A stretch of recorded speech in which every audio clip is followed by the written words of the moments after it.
হলে আমাদের সবারই মনটা খুচুর খুচুর করে, এটা খাবো ওটা খাবো, কি খাওয়া যায় ভাবতে ভাবতে অর্ধেকটা সময় কেটে যায়। এই ভাবতে ভাবতে দেখলাম ঘরে 4 প্যাকেট ম্যাগি পড়ে আছে ব্যাস, আর সবজিপাতিও ছিল।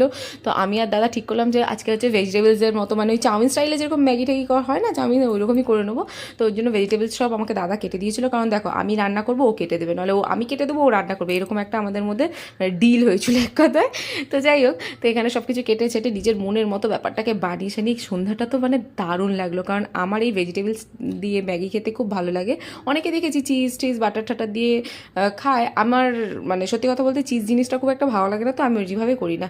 এইভাবে একবার তোমরা ম্যাগি নিয়ে ভাই খেয়ে দেখো, জাস্ট দারুণ লাগে, বেশি সময়ও লাগে না, চটাপট হয়ে যায়। আর সন্ধ্যাটার এই যে এইরকম খাওয়া দাওয়া হলে তো বেটার কি হলো, গরম পড়ছে জানি, কিন্তু গরম পড়লে খিদেটা তো আর কমে না, খিদে তো পেতেই থাকে টাইম টু টাইম।